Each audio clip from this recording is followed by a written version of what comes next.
Hi mga mare, for today's video mag-a-adobo naman tayo ng sitaw. Siyempre, toasted muna natin tong baboy natin mga mare. Ayan, halu-haluin na. Mas masarap kung toasted, di ba? Ayan mga mare. Oh.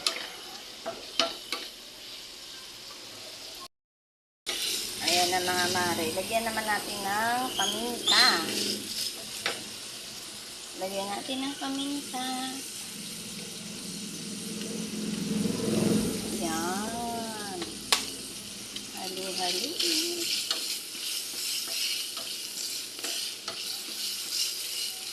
Toasted na siya mga mare. Anong ulam nyo ngayon mga mare? Ngayong Tuesday.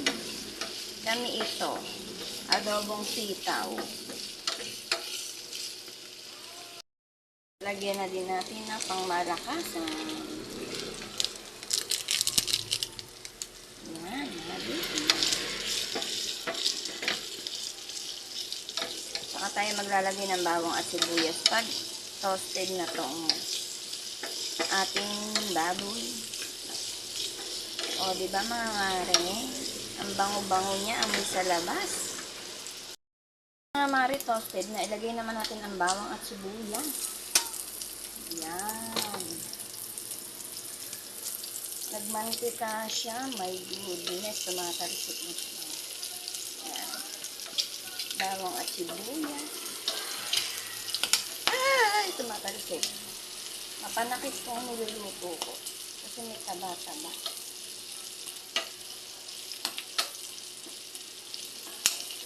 Ayan.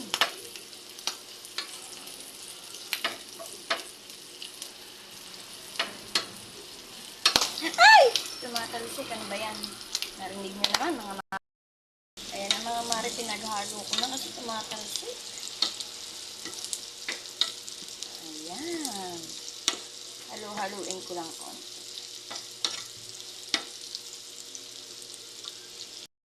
Ako ng konting toyo mga mare. Huli ko na yung sitaw. Yan.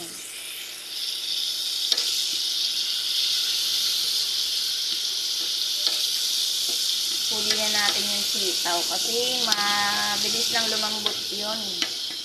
Para hindi siya ma-overcook. Pero gusto ko ng overcook sa sitaw mga mare. Kayo ba? Anong gusto niyo sa sitaw? Half cook or overcook? Yan. Tubig. O, yan. Ayan na mga mare. O, diba? Lagyan natin ng konting oyster. Konti lang.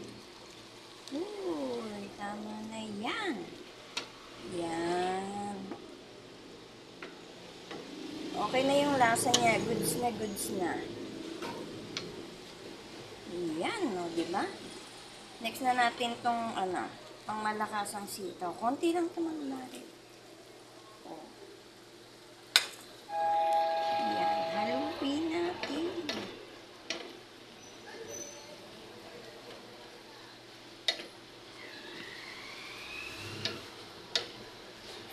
Ayan na mga mare, paluto na yung adobong sitaw. Nakakagutom na siya. O, halu-haluin. Ayan.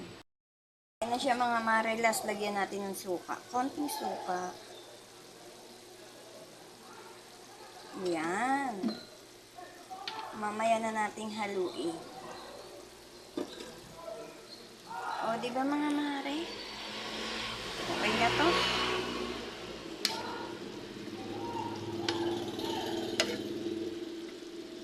Ayan mga mare, maglabas na kayo ng kanin. At sabayan nyo na po kaming kumain. Ayan na, hanggang dito na lang po. Sana po hindi kayo magsawang panoorin tapusin. I-like at i-share ang aking video. Yun lang po. Thank you for watching mga mare. Bye-bye!